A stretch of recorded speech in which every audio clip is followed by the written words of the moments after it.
بریندارن جه نخوشخانه خالد فجر الشیخ مقصود اجبر رجلات فرات هاتنا و گوهاستن بحث ایرشا لسر هر دو تاخن کردان دکن و بریندارک دبیجه گله گروب ده ایرشا سر هر دو تاخن وان دا بشدار بون گود جی آلین داعشه لسر سنگو ملیوان هبون اوین کو ایرش کرنوان او بریندار دبیجه به همو جورین چکن گران ایرشی سروان هاتیه کرن تو فصایل نمابون ایریشی مکرن همشاد سلطان مراد همشاد و حمزات و داعش رای داعش که لکه اون سر دسته اون بی رای داعش ایریش مکرن خیانتش جناب شوی بگار روبین بگاری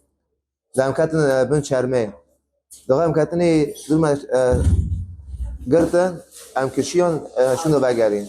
لیمو کشفه تسویل حیگران نیشن سرنا بیخصن کشفه دبابه مدفعی وانزیر هر دقیقه کشف داوید دقیقه سیویل مدنی کسی ناس نکن عام توم داویدن از بعد چی بینای دکت بینای گیده حزی خزیز گید شکی سرمدو خالقی درسی دکر خیره نو با شی ده هفته وانا ابزارو کنه بچه حالی در خست حالی که برچبینه بدارو یا حرام نزارو دگرین و بوندکن يعني برتش يعني عذاب بردين عذاب حسيت قرشينو حسيت وقت بيبوند طيرد وين تدجيرد تشوتشك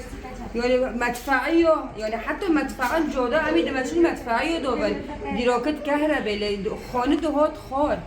خانه هات يعني وضعك برتشاتن بي ولا ده بابا وجون كرني وابورجي بكيسوني سلاحوني وجون كرني ده بابا فاجري دي وجون كرني وابو ده باباجي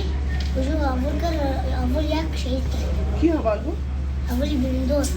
تويناستك وش كنتون هري ابولي بفتمنا توي برچامي خالد چلو بريندارو دار كافين دي كدار كافين دار في ابو في شك بوبي سركه طيور تشويه ترسينا شو ترسيا سرير في شك سرير من امريكا يجي يخون درجه برچامي وخوارن ودخل No.